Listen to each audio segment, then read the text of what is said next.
Hi, everyone, and welcome to Elite Rugby SandC podcast. First off, if you haven't already, sign up and join Elite Rugby SandC. We provide you with all your strength, conditioning, speed, and recovery needs. You can try before you buy, so try our 7-day, $7 trial and get a taste of what we offer here at Elite Rugby SandC. Sign up to our newsletter as well and receive bonus content every single week. So take your game to the next level, become a beast, and join Elite Rugby SandC today. So g'day, Ben. How are you? Yeah, really well. Thank you, Kieren. How are you? I'm going well, thank you. And it's good to have you in person again. So we're doing back-to-back episodes, and yeah, it's really good to be in person instead of doing it over Zoom. Yeah, absolutely. I think you end up realizing how much you've missed out on when you're doing things by Zoom. Stay there, Simon. Stay there. we got a sign here, people, and it's been held up by some improvised structures, and every time we move back on the chairs, it's nearly going to fall over. Yeah. It'll be put in place soon. Yes. Yeah. So today we're going to be discussing hamstring injuries and how to build ham cords, not strings. We're trying to build cords here. Right. Because people know, like, if you got an old TV, you get that cord, you're not breaking that cord, and that's what we're trying to do. We're not trying to build little strings, we're trying to build cords.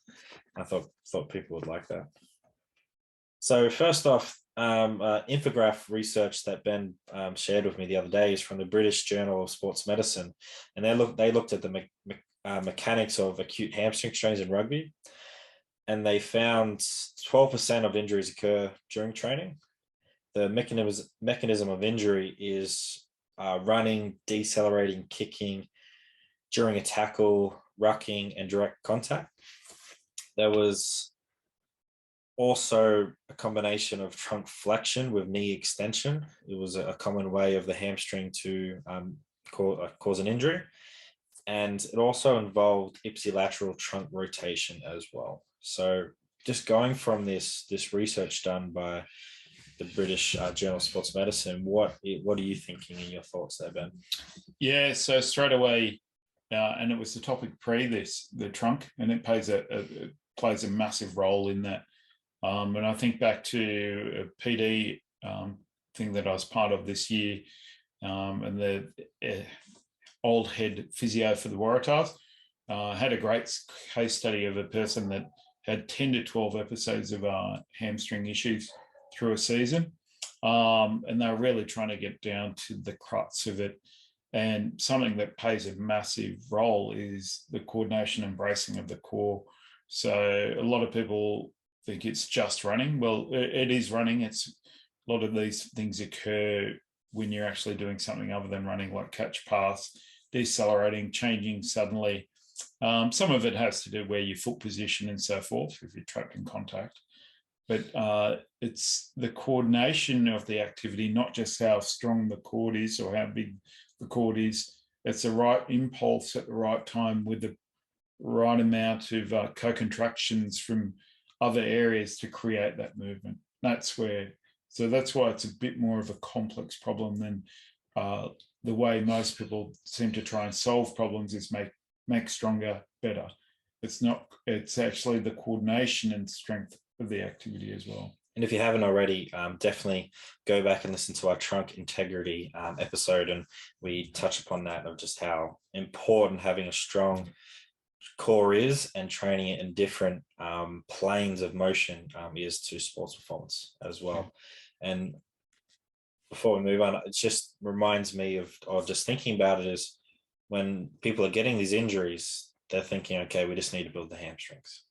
It's all about the hamstrings, but it's not. It's maybe the hamstrings are just being overloaded because you're not strong in that core. You haven't got your pelvis in the right position, or you're really just not stiff around that ankle and calf region, and your hamstring's just taking all that force. So it's really, most of the time I reckon it's not the hamstring, it's just the hamstrings in the middle, and it's copying the crap from above and below the chain as well. Yeah, and you can think if you've got good co-contraction in other muscles. So most of and I think you'll go to it later, a lot of the hamstring strains from a running point of view tends to be bicep femoris, which is your outside, your lateral component of your hamstring.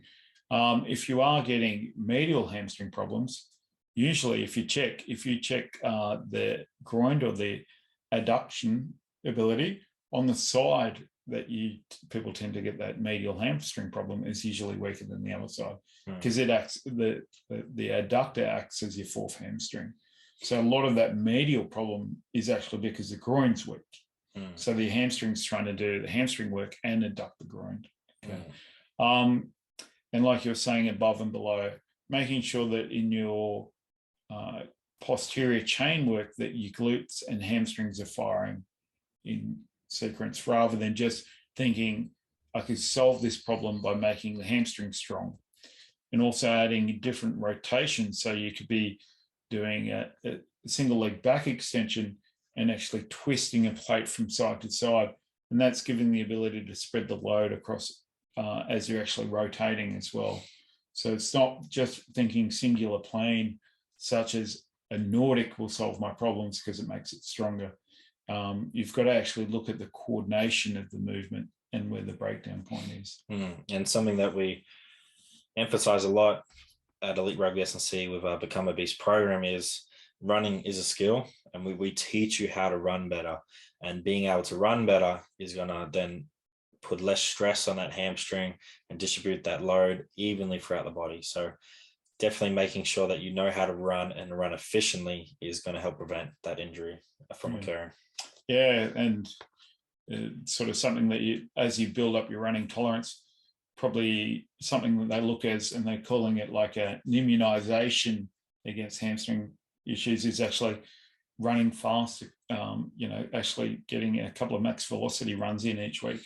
And that actually, if you want to develop hamstring strength for running, use hamstring strength involved in running, which is sprinting. Yeah. Okay, that's, so at the end of the day, the gym may build it up and help, but if you're not doing that running each week or week in and week out within 90% most of the time, people are looking at how can you execute it in a game if you're not prepared to do it and train up to that over a period of time. And that's something I've learned over the years, and especially with Mike Boyle over there in the US, is his little experiment that he's done with his athletes over countless summers is doing 3 to 4 reps of just max effort 10-meter sprints. And he's found he's just decreased heaps of hamstring injuries, building more robust athletes, and then they're just applying that force. And it's not overloading, it's just around every session, 3 to 4, like a couple of days in between break. And just, that's something I've implemented with my rugby athletes, and I'm finding some really good benefits. And then it's something that we emphasize here at Elite Rugby SandC, is doing those max efforts so you can then use it in a game. Because if you're not reaching those top speeds at training, you're not going to reach it in a game day, and you're probably going to hurt yourself as well. Yeah, and if you're more of an outside back, you'd want to build it up to where your max velocity starts at around 30 meters. But what you do for that as well, it's not suddenly off the mark for those longer sprints. You build up to it. So by the time you take 30 to 40 meters, and then you build up to that max speed and just hold it for that period of time by actually doing that 2 to 3 times a week, or even every second week. By regularly exposing yourself to 90% and above your max velocity, you're actually developing that skill as well. And for our listeners, just make sure, you're starting off with those shorter distances and slowly progressing yourself over. And it's definitely something that if you're not aware of and you just don't think about it, if you just go out and do a 80-meter sprint full out, you might get away with it, but just if you haven't built up to it, you're putting yourself in a position to possibly get hurt. And if your coaches and stuff don't know any better, to tell them, hey, we've got to start off slowly and earn the right to go fast at those longer distances as well. So definitely do that if you're not doing it as training. Start off slow and slowly build up over the weeks. Yeah, definitely. So is there a difference between programming and reconditioning between distal and proximal hamstring strains? And just for listeners, we're not physios or anything, it's just from our SandC point of view.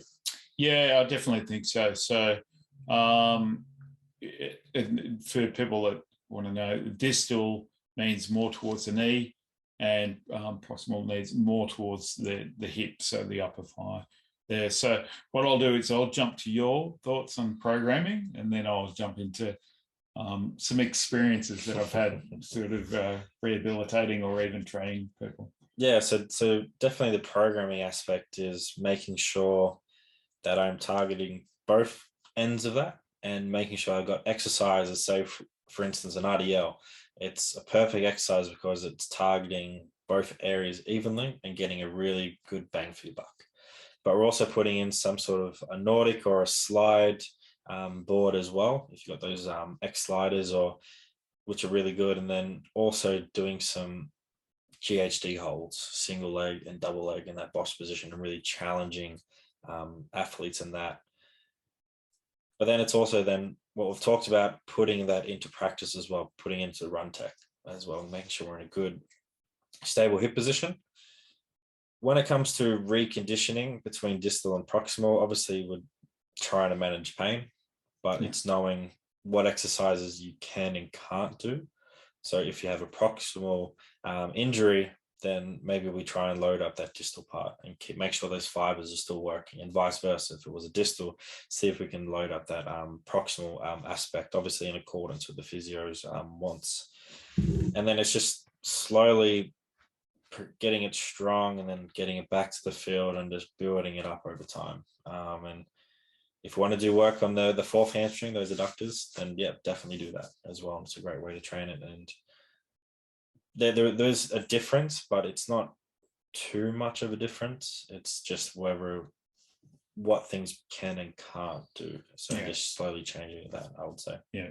So I think to summarize that for you, you're looking at when you've got some tissue damage, you're looking at protecting that damaged tissue, yet still getting strength by, if it's a distal problem, doing some more proximal work.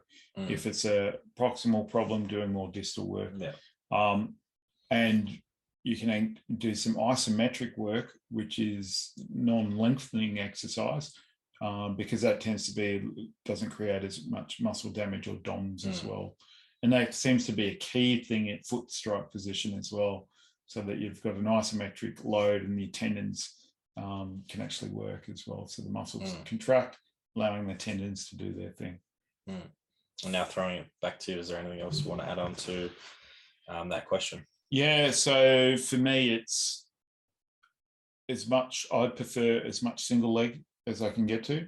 Okay, if you at Nordics, great, good general strength. RDLs, great, good general strength. But the more I can get down to single leg work, the better. Okay, because then I can address asymmetry problems. I can do unique things, as in like impulse, sudden.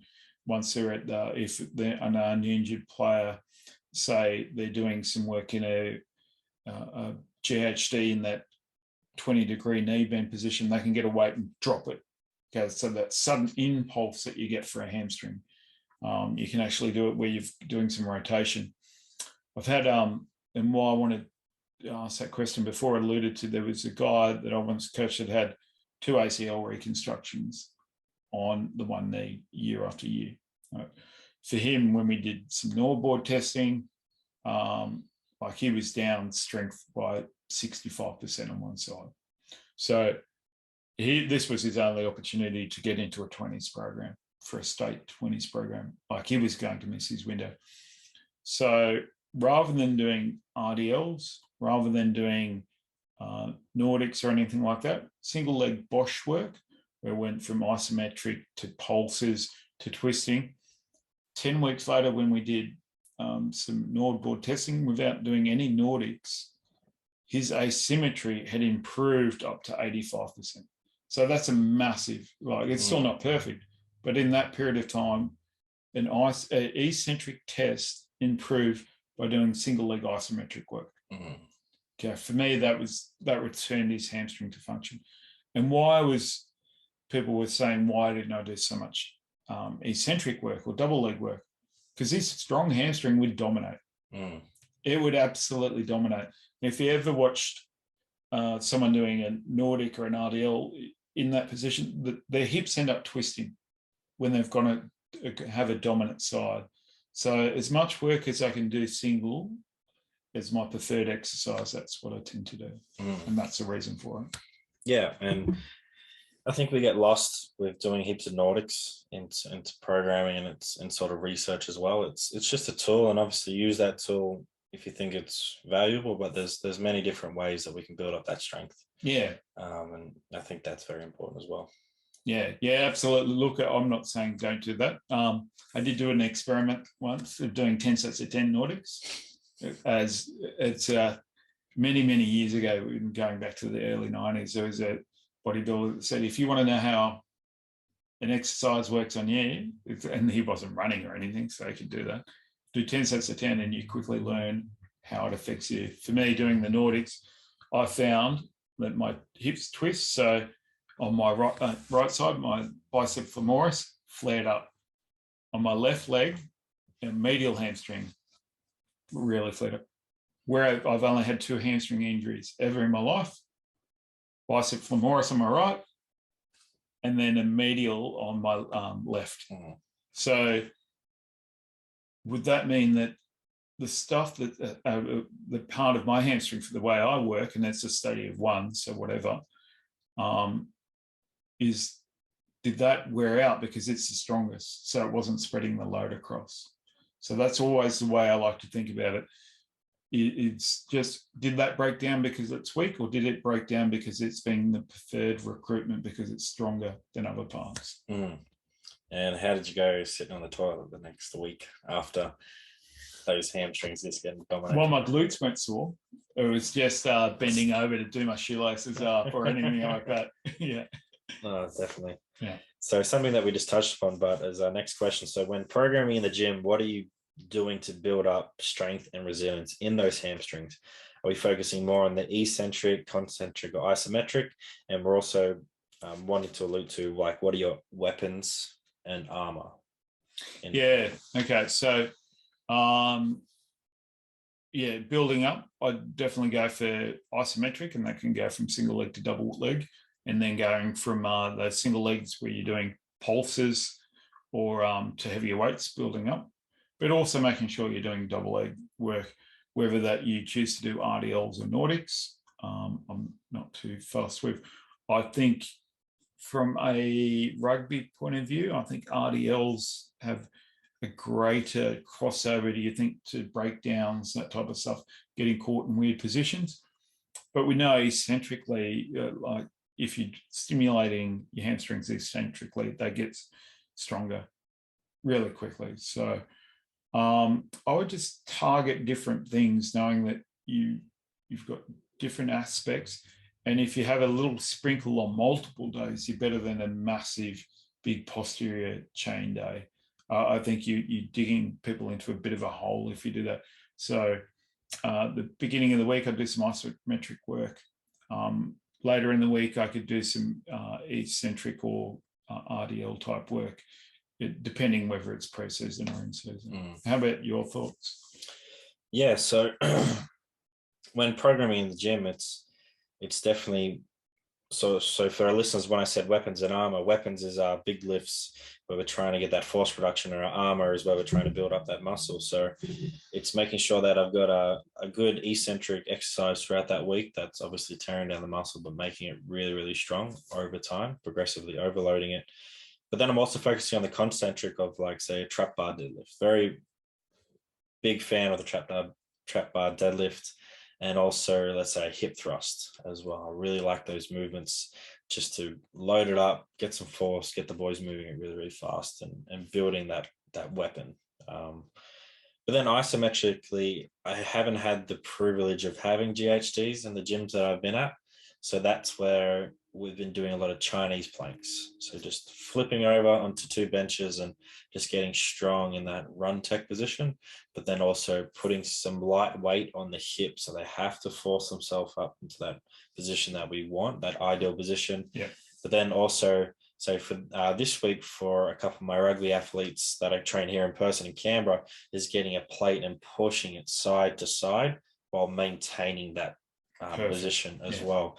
So it's just slowly, while they have a little weight on there, just to remind them to keep those hips up. So it's probably just like we alluded to with the trunk integrity training episode, where surfing that curve, and just making sure that we're challenging them. We're not just doing the same basic movements all the time, because if athletes have been doing it forever, then that stimulus is going to be very low and they're not really going to get much out of it. So it's challenging them those different movements and then adding a bit of spice, I like to say, into those exercises as well. So yeah, it's definitely having some strength exercises, but then also having some accessory movements in there as well. Yeah, I really like the fact that that setup position that you're talking about is a foot strike, okay, and that rotation that you've got from a play.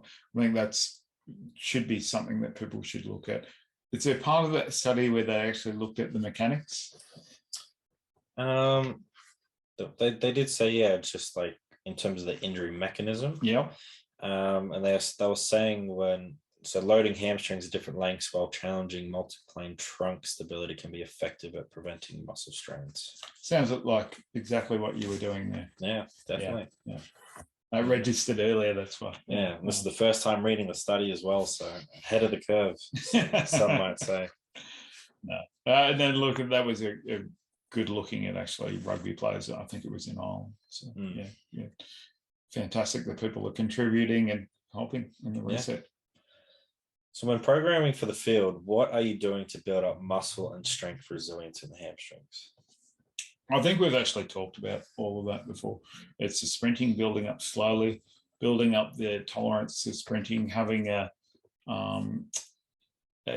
immunity to high speed running, which means that you're actually doing high speed running consistently so that you can do it. And also not having these massive dips, peaks and troughs in training. Like if you're one of those people that goes out and trains really hard for a couple of weeks and then not for a week or two, you're actually going to expose yourself to some problems because you haven't given your body constant stimulation that it needs to adapt to, which it finds very easy to do eventually. So it's consistency in training when you're high speed and consistently training in the gym, looking after those areas. That's what. Yeah, and it just reminds me of, I think it was last year at our club, we had 2 athletes do 2 grade 1s on the same day at training. I think it was. Is it training or is it in the warm up on the game day? I think it was game day. Game day, and it's just like when looking back at those athletes and their training history, one hadn't shown up for 6 weeks, and the other one was very hot and cold and sat down a lot during the day because of work. And you can't control that really. So it was just seeing them to do it at roughly at the exact same time. And it's just like very frustrating because if they had stuck with the program, they would have played that game. And the boys who did consistently show up didn't have a hamstring problem. So who knew showing up to the gym, following a real well-structured program could pay off? Like who knew? I think lots of people know, and that's why they're listening and why we have jobs. Yeah, definitely. But can they execute it? That's a different thing. Yes, that's the difference. Yeah, that's the game changer. So another thing, we've pretty much gone ahead of schedule with the stuff that we're talking about, but I think the next a few questions is just really going to re-emphasize what we've just been talking about. So when building robust hamstrings, is it just the hamstring that we're focusing on, or are we trying to build everything around it? Yeah, no, as we've alluded to, the core, above it, hip, like you basically your glutes, and then being able to spread that load across various areas, but also making them strong in the key positions of foot strike, and working proximal, distal, eccentric and isometric, giving a good, and I like to call it an exercise vocabulary. Okay, you think of going for a meal. If you have the same meal all the time, your body gets pretty sick of it. You've just got to spread that load across and give some different stimulation. And you can actually, even elite athletes, there's variety, as you were talking about there, like getting into that foot strike position with twist side to side, then using bands, different things. There's always a next level of stimulation that you can go to and just keep progressively working up towards that slowly. I think another important thing is sort of that first question when we're talking about reconditioning is making sure that we can recondition the athletes in that change of direction and agility aspect as well, because they might build their confidence up over just straight line, but do they have the ability to change direction fast, slow down, decelerate, and run backwards as well? So I think that's really important when it comes to building those robust hamstrings on the field and focusing on the body as a whole and a system to then help the athlete be confident and then use that system to be able to then react in a change of direction movement. Yeah, and I'll probably add something to that there. It's not just that those predictable movements, it's in visual or cues based by someone where they've got to react and do it. So it's that ability to do that change of direction in a reactive based environment is the last stage that they need to tick off from a running point of view, as if you've built up lower speeds, fast speeds, tolerance of load, and then you've added change of direction, then you've got fast change of direction, then you've got change of direction based on unknown patterns that you've got to execute. That's the last stage. And I think anyone who has ever experienced an injury, especially a lower limb injury, and coming back, it's a great feeling when you can do a drill that has all those aspects that you just talked about, and then not think about your sore limb and like, oh, I got through it. Wow, this is great. I think it's a great feeling to have. So, and it's slowly building up to that, and then putting yourself into that position. Yeah, and the first episode of something like that you have, really look after it, because then it'll prevent more episodes, because the highest predictor of a hamstring injury is a previous hamstring injury. So if you look after yourself so that you don't get it, you're consistent with your training load and the way that you're training, you hopefully won't get one. But if you do, really work extra hard in that initial injury so that you can actually push that out of your mind, because you've done such a good job rehabbing that. And this comes back to a few years back when I rolled my ankle playing rugby. The physio was like, well, we've got this plan, make sure you do it, because if you don't do it, rehab properly, it might have been a bit lower, but it might have been a bit higher. I was like, I was 7 times more likely to do it again, or 21 more times likely to do it again if you didn't rehab that injury, that area correctly. So it's crazy, the statistics on that. If you don't rehab and take the time out to get that area right and get back to full health. Yeah. Don't roll yourself for years when you're only missing out on weeks. Yeah, totally. So what would you say to those athletes who are worried about running faster in training and saying that they want to save themselves for game day? Yeah, well, maybe your coaching drills aren't stimulating you enough, but there's times where you have to, and there's certain positions. I can't see how 3 days or 2 days from a game is going to, you're not saving yourself. You can't give yourself the opportunity to execute something if you're not willing to do it at training and be consistent with it. Well, you can't recover from training if there hasn't been a stimulus. Yeah, there's no adapting. Yeah. So it's just like, well, you're gonna have to do a stimulus, and then you'll recover, then you'll get better and faster and stronger. So yeah, and then you just tell them that, and they're like, oh yeah. So yeah, pretty simple. Yeah. So you might not get picked because the people don't think you're fast enough at training too for game day. Yeah, there we go. So do you think running effectively is the missing link for a lot of athletes, and sort of why they're getting these either reoccurring hamstring injuries or why they get a hamstring injury? Yeah, I think running mechanics is probably misunderstood and something that can easily be worked on. And it's all about having a robust running action that doesn't break down under fatigue, and that can be used in multiple different planes. So I think at the end of the day, running well will solve you a lot of problems. Absolutely. That's probably more of a key than just strength training, for sure. Yeah, can't add anything onto that. That's very well said. I'll just drop the microphone there. Please don't, it's quite expensive. So what can athletes do on their field sessions to improve their running ability and sprinting ability, which can then improve their performance and build healthy hamstrings?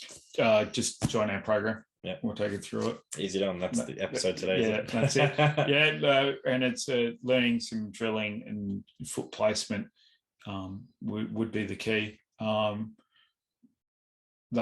it's basically foot from above, hitting the ground underneath you. But really, you need coaching on it. You need to get some coaching and someone that knows how to coach it. Not many people get taught how to coach that, and it took me many years until I actually ended up getting taught how to do it as well, and how critically it changed the way that I was thinking about it as well. And the massive benefit that you get. Your ideas? Yeah, I'm going to talk us up a bit, but just having a program that gives you the basic fundamentals of how to run, like the one we offer with our Become a Beast program, it definitely is that missing link, and it's half of what we do here as S&C coaches is conditioning and teaching how to run properly. And I think it's the lost art on S&C coaches that a lot of them don't know how to do that and coach it, like you said. And having a program like ours available that you can purchase, I would say definitely get on board, because you're going to be running more effectively. You got drills specific to do that, and all the injuries that we prevent from you running better is countless. Yeah. So if you many years ago built a long-term athletic development plan, and so much of that is really around even the core training and single leg strength, calf conditioning. Is all about quality running. If you, in a sport like rugby that's getting faster and faster, if you cannot run well, you will not get to the next level. It's besides passing, it's the most fundamental skill that we need to learn as rugby players. And if you're not learning how to run, then you're really doing yourself a discredit and letting down the team as well, I would say, just being completely honest. Yeah, definitely. And that's from a speed and the conditioning point of view. If you look at highlight videos, there's never anyone running slowly on a highlight video, is there? No. Like the only times I can see slow highlight videos is thinking of there's a video of the Patriots over there in the NFL. A big guy got the ball off a kickoff, and I don't think he was meant to be there, and he ran like 70 yards just slow because people were bouncing off him, but he had blockers. Yeah. In rugby, we don't have blockers, so it was really funny. It just reminds me of that. Okay. Apart from that one highlight yes. video. Okay, yeah.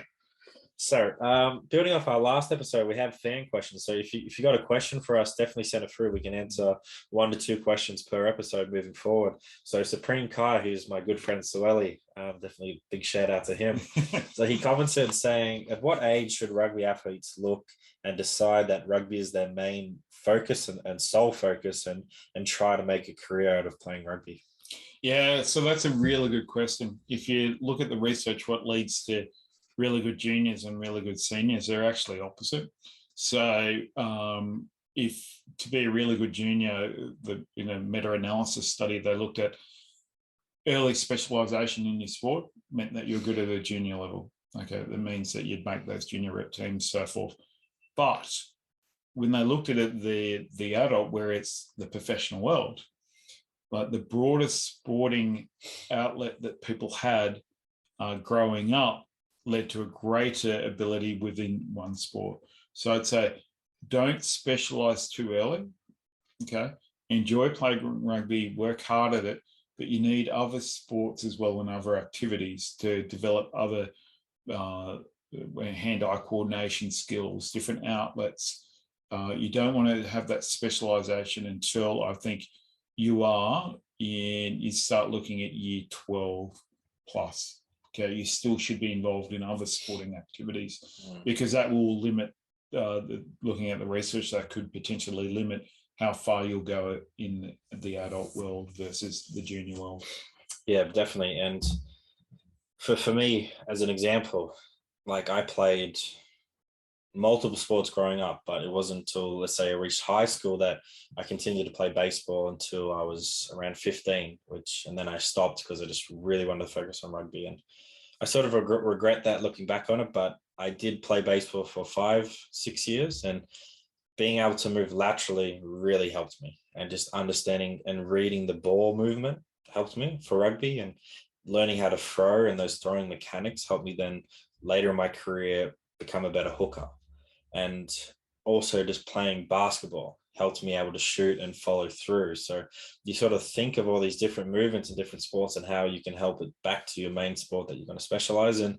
But I think you got to remember, maybe that sport you think you're going to specialize in isn't the sport that you're actually good at or have an opportunity. It might be something else. And a couple examples I'll sort of mention is, say, Russell Wilson from the Seattle Seahawks. He got drafted, and so did Kyle Murray, to baseball. And they're both star quarterbacks in the NFL.